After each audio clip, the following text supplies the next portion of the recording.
1장 52절부터 65절은 1절에 이어서 1절부터 계속 이어서 두 번째 인구조사에 관한 내용인데요. 오늘의 주제는 하나님 주권에 따른 공의로운 분배 원칙. 하나님 주권에 따른 공의로운 분배 원칙. 오늘의 말씀 요약입니다. 하나님이 모세에게 지파별로 계수한 명수대로 땅을 나누어 주어 기업을 삼게 하되 제비를 뽑아 나누라고 하십니다. 총계에 들지 않은 레위인은 기업이 없습니다. 하나님 말씀대로 모세와 아론이 시내 광야에서 계수했던 이스라엘 자손 중 갈렙과 여호수아를 제외하고 모두 광야에서 죽었습니다. 하나님 주권에 따른 공의로운 분배 원칙 52절부터 65절까지 제가 한 절, 여러분이 한 절, 마지막 절은 다 같이 읽겠습니다. 52절입니다. 여호와께서 모세에게 말씀하여 이르시되 이 명수대로 땅을 나누어 주어 기업을 삼게 하라. 수가 많은 자에게는 기업을 많이 줄 것이요 수가 적은 자에게는 기업을 적게 줄 것이니 그들이 계수된 수대로 각기 기업을 주되 오직 그 땅을 제비 뽑아 나누어 그들의 조상 지파의 이름을 따라 얻게 할지니라. 그 다소를 막론하고 그들의 기업을 제비 뽑아 나눌지니라. 레위인으로 계수된 자들의 종족들은 이러하니 게르손에게서 난 게르손 종족과 고핫에게서 난 고핫 종족과 무라리에게서 난 무라리 종족이며 레위 종족들은 이러하니 림니 종족과 헤브론 종족과 말리 종족과 무시 종족과 고라 종족이라. 고핫은 아므람을 낳았으며 아므람의 처의 이름은 요게벳이니 레위의 딸이요 애굽에서 레위에게서 난 자라. 그가 아므람에게서 아론과 모세와 그의 누이 미리암을 낳았고 아론에게서는 나답과 아비후와 엘르아살과 이다말이 났더니 나답과 아비후는 다른 불을 여호와 앞에 들이다가 죽었더라. 1개월 이상으로 계수된 레위인의 모든 남자는 23,000명이었더라. 그들은 이스라엘 자손 중 계수에 들지 아니하였으니 이는 이스라엘 자손 중에서 그들에게 준 기업이 없음이었더라. 이는 모세와 제사장 엘르아살이 계수한 자라. 그들이 여리고 맞은편 요단가 모압 평지에서 이스라엘 자손을 계수한 중에는 모세와 제사장 아론이 시내 광야에서 계수한 이스라엘 자손은 한 사람도 들지 못하였으니 이는 여호와께서 그들에게 대하여 말씀하시기를 그들이 반드시 광야에서 죽으리라 하셨습니다. 이러므로 여분네의 아들 갈렙과 눈의 아들 여호수아 외에는 한 사람도 남지 아니하였더라. 아멘. 52절부터 56절은 가나안 땅 분배 명령, 가나안 땅 분배 명령. 57절부터 65절은 레위 지파의 인구 조사. 자, 가나안 땅은 하나님이 아주 오래전부터 이스라엘에게 약속하신 땅입니다.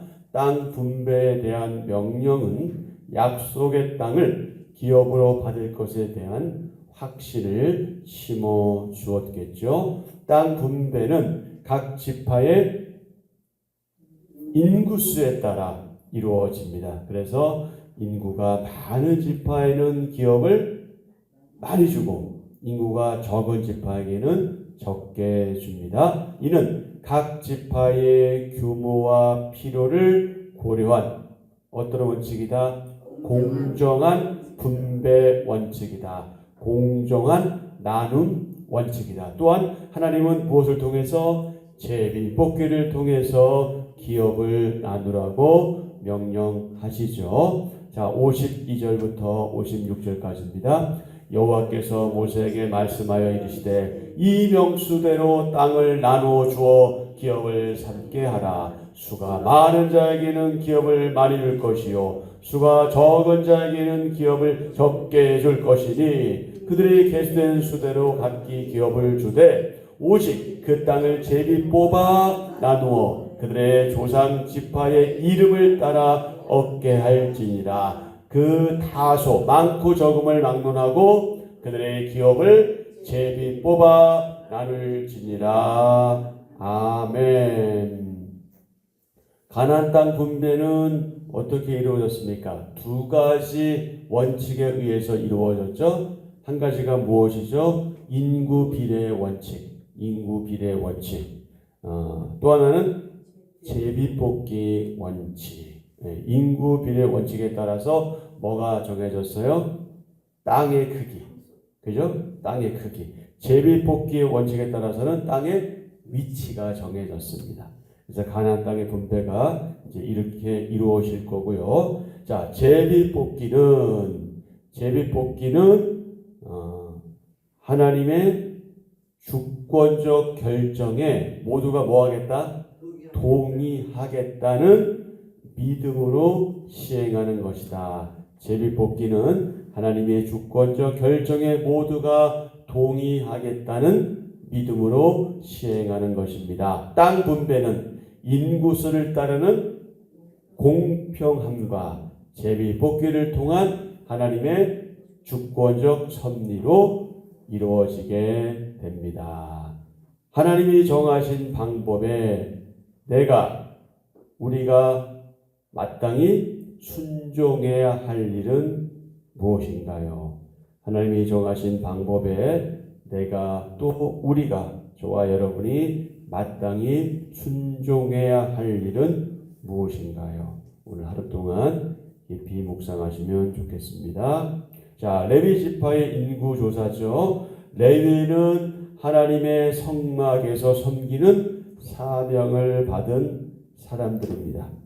레위인이 다른 지파에 비해서 더 잘나거나 똑똑하거나 우월해서 그런 것이 아니라 하나님께서 선택하셨기 때문에 그런 거예요. 그들은 하나님의 성막에서 섬기는 사명을 맡았습니다.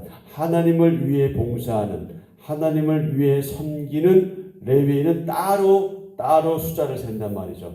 따로 계수합니다. 레위를 계수할 때마다 꼭 이 사람들의 죽음이 언급돼요. 누구예요? 나답과 아비후. 자, 60절, 61절 전에, 자, 먼저 57절부터 59절을 보겠습니다.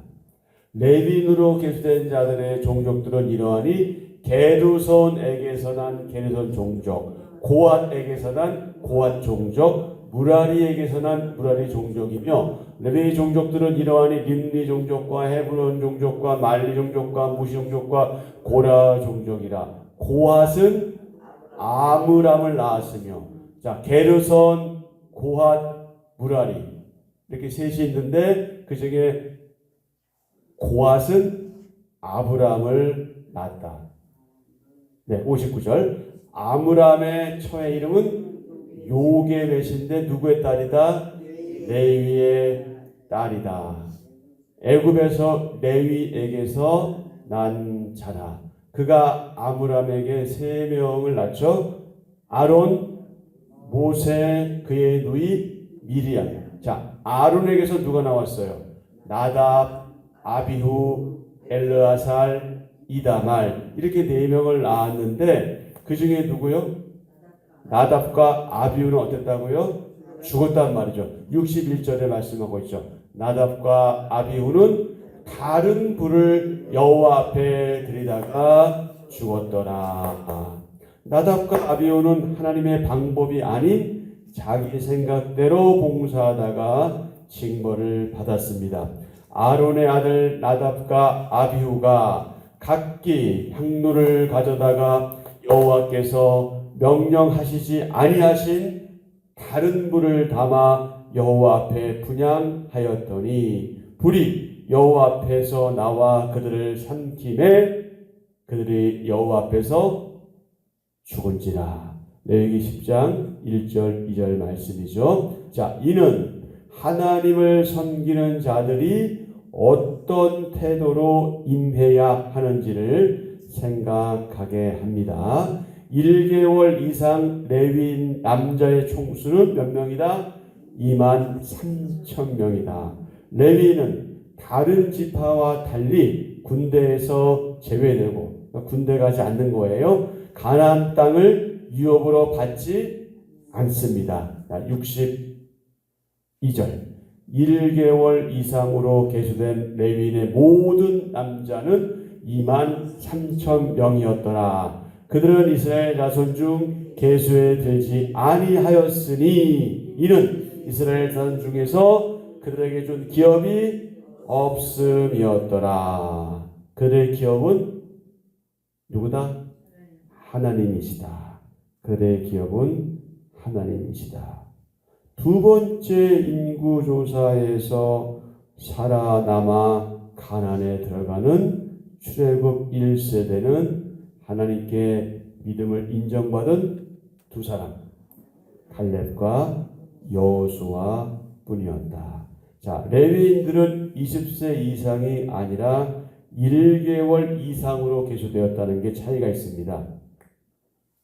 다른 지파의 사람들과는 다르죠. 레위 지파의 사람들은 가나안 전쟁이나 땅 분배는 참여하지 않습니다. 다만 이스라엘 장자, 맏아들의 그 속전 그리고 성막 봉사에만 관계되었기 때문에 20세 이상이 아니라 1개월 이상으로 계수되었고요. 자, 그러면 정말 여호수아와 갈렙 이외에는 아무도 살지 못했을까요? 자, 63절. 이는 모세와 제사장 엘르아살이 계수한 자라. 그들이 여리고 맞은편 요단과 모압 평지에서 이스라엘 자손을 계수한 중에는 모세와 제사장 아론이 시내 광야에서 계수한 이스라엘 자손은 한 사람도 들지 못하였으니 이는 여호와께서 그들에게 대하여 말씀하시기를 그들이 반드시 광야에서 죽으리라 하셨습니다. 이러므로 여분의 아들 갈렙과 눈의 아들 여호수아 외에는 한 사람도 남지 아니하였더라. 아멘. 심지어 누구도 못 들어갔어요? 아론도 못 들어갔죠. 미리암도 못 들어갔잖아요. 이미 죽었죠. 그리고 모세도 못 들어갑니다. 너무 안타까운 일이죠. 출애굽 제2년에 시내 광야에서 실시한 제1차 인구조사의 총계는 모두가 60만 3,550명이었습니다. 출애굽 제40년 모압 평지에서 실시한 제2차 인구조사의 총계는 60만 1,730명. 그런데 두 번의 인구조사에서 모두 계수된 사람은 단 둘뿐이었다. 누구? 여호수아 갈렙과 여호수아 둘뿐이었다. 나머지는 가데스 바네아의 거역 사건으로 하나님의 징벌을 받아서 지난 38년 동안의 광야 생활에서 모두 어떻게 됐다? 죽었다. 참 안타까운 일이죠. 약속의 땅에 들어간 갈렙과 여호수아에게서 내가 그리고 제가 우리가 모두 배울 점은 무엇인가요? 약속의 땅에 들어간 갈렙과 여호수아 갈렙에게 우리가 배울 점은 무엇일까요? 오늘 하루 동안 묵상하시면 좋겠고요. 하나님의 분배 원칙은 분명하지요. 가나안 땅 분배에 관한 그 기준과 또 레위 자손의 인구 조사 결과가 오늘 본문에 소개되죠. 출애굽 세대가 여호수아 갈렙 제하고는 모두 광야에서 죽었다는 사실이 밝혀지면서 2차 인구 조사 결과가 마무리됩니다. 하나님의 분배 원칙은 우리가 세 가지로 받아들여야 되는데요. 첫 번째는 하나님의 분배 원칙은요, 공평하고 객관적이라는 거예요. 공평하고 객관적이다. 누가 봐도 아무 문제가 없어. 뭔가 꼬투리를 잡을 수가 없는 거예요. 공평하고 객관적. 그다음 두 번째는 오직 하나님의 그 말씀대로 하신다는 거예요. 오직 하나님의 그 말씀대로. 그럼 우리는 어떻게 해야 되느냐? 오직 믿음으로 받아들여야 한다. 공평하고 객관적인 분배, 오직 하나님의 그 말씀대로 하는 분배, 우리는 오직 믿음으로 받아들여야 하는 거죠. 이스라엘 민족은 약속의 땅에 들어가면서 각 지파와 종족에 따라 땅을 분배해서 정착하고 하나님의 나라를 구체적으로 이루어야 합니다. 그런데 그 모든 일의 기준이 무엇이다? 하나님의 말씀이다. 하나님의 말씀대로 땅을 분배하고 말씀대로 살아야 하죠. 그것이 하나님 백성의 마땅한 삶이다. 그래서 우리의 삶은, 저와 여러분의 삶은 당연히 오직 하나님의 말씀을 기준으로 그렇게 세워져야 합니다. 약속을 누리는 길, 약속의 땅을 앞둔 이스라엘에게 하나님이 원하시는 것이 있어요. 그것이 무엇입니까? 순종이죠. 하나님의 그 말씀을 잘 듣고 순종하는 것.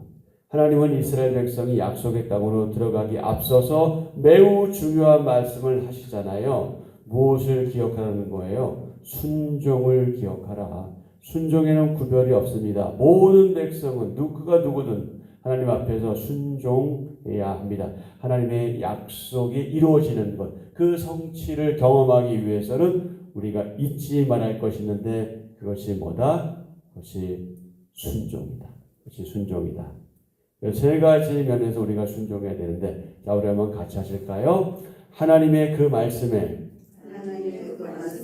감사함으로 뭐하자? 순종하자. 하나님의 그 말씀에 감사함으로 순종하자. 둘째, 하나님의 그 말씀에 또 같이 해요. 철저하게 뭐하자?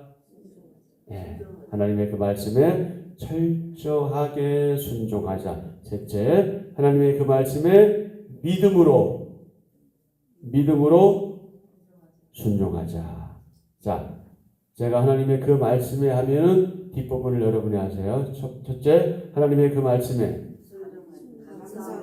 오케이. 둘째, 하나님의 그 말씀에 철저하게 순종하자. 셋째, 하나님의 그 말씀에 믿음으로 순종하자. 아멘. 감사함으로 철저하게 믿음으로 순종하자. 무엇에? 하나님의 그 말씀에. 하나님은 순종하는 사람들, 순종하는 하나님의 자녀들을 기뻐하십니다. 하나님은 약속의 땅을 향해 나가는 이스라엘처럼 저와 여러분 우리도 구원의 약속을 누리는 성도가 되기를, 하나님의 자녀가 되기를 원하십니다. 그러므로 하나님의 말씀을 감사함으로 받고 철저히 그리고 믿음으로 순종하는 저와 여러분 되어야 되겠습니다. 자, 오늘은 특별히 그 오직 성경에 기초한 신앙 고백 있죠? 그 부분을 좀 보겠습니다. 너무 좋은 내용이라 그 말씀을 보고 지나가겠습니다.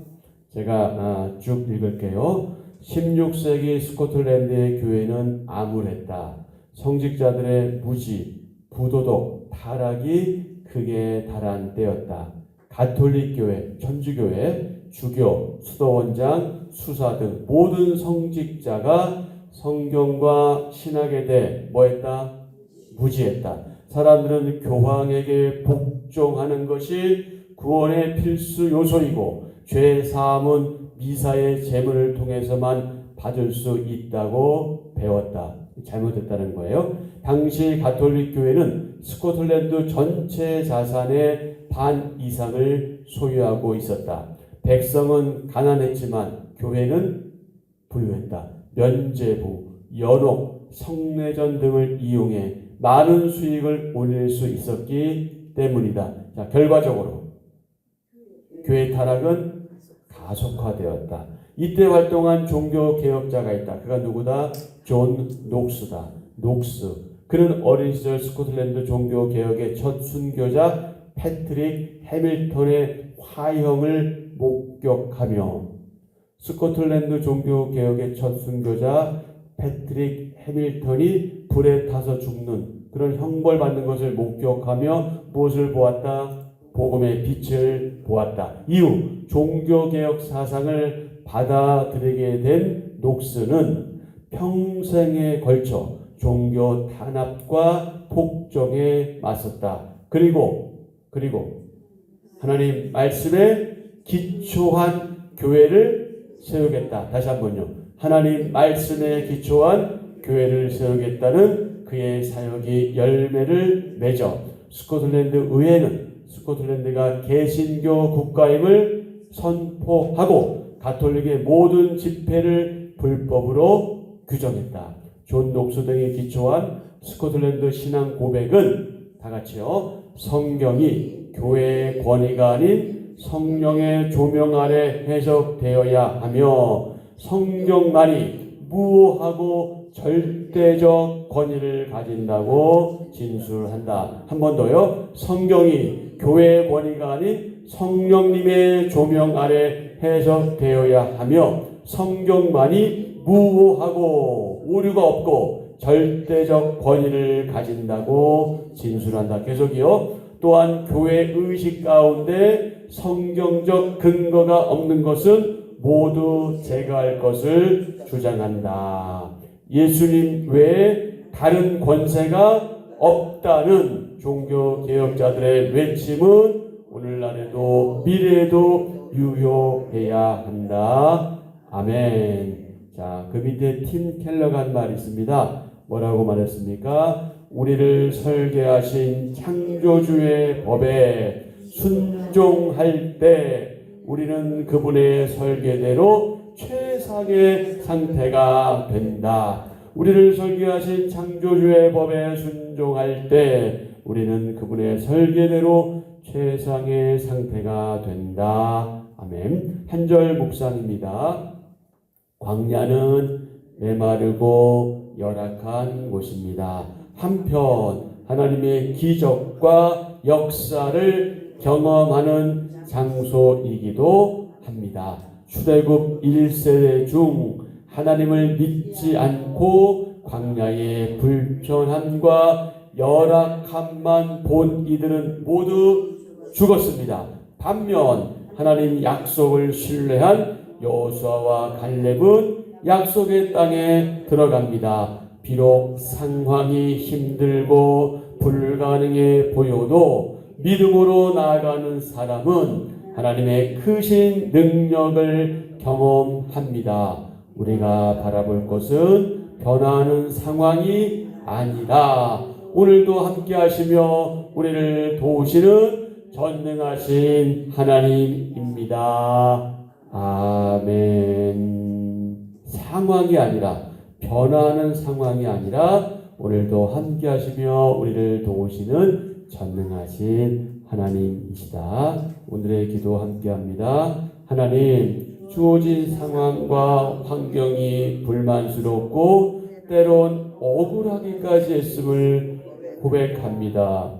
공의롭고 선하신 하나님의 손이 제 인생을 붙들고 계심을 잊지 않게 하소서. 영원한 기업이신 하나님으로 만족하며 하나님의 완전하신 뜻에 따라 맡겨진 사명을 순종함으로 이루어 가게 하소서.